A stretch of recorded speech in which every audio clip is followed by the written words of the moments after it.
It has been an exciting hour and 15 minutes because the pressure canner has been processing my weight here, guy right there. It's been very gently rocking back and forth, kind of like this. I started out on 7.5 on the stove. It was getting a little crazy, so I turned it down to 7. Because we're processing meat, between chicken, it's been processing under pressure for an hour and 15 minutes. Okay, so we've now reached the end of that time.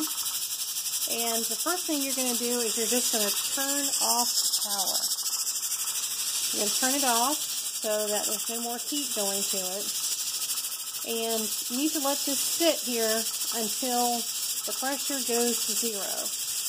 And you ask, well, Sheila, how will I know when the pressure went to 0? Well, a couple things will tell you. One, this guy here will stop rocking, and there won't be any of that sound of steam coming out. That's going to end. And also, this guy over here will go back down to being level with the lid. So we have to wait for it to cool off until those things happen. Now, beware, you don't want to try and speed this up. That's a bad thing to do. You really just have to be patient at this point. And then some folks will move it off the burner, or pull the weight off, or try to put cold water on it. All these things are bad things to do. You really just can't force it to cool down any faster.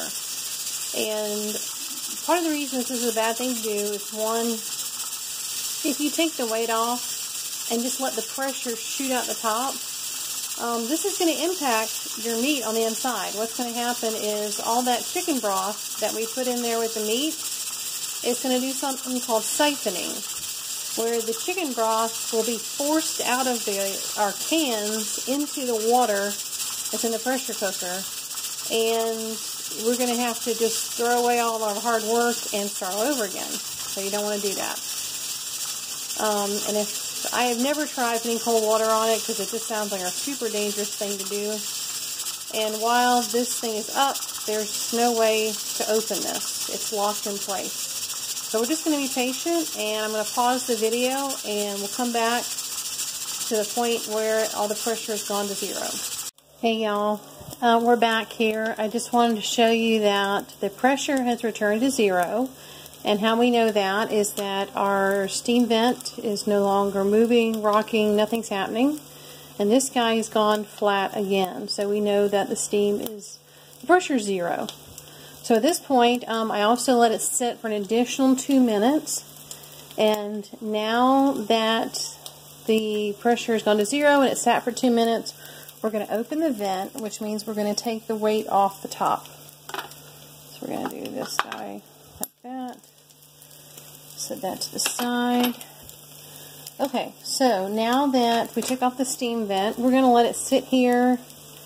Well, actually, yeah, we're not going to let it sit here. We're going to open it up now. So I'm going to take this, I'm going to slide it to the right. So I don't know if you can see the little arrows, how they match up now. And this is the part where we open it up. Whew, it's a lot of steam. Let's get a hot pad.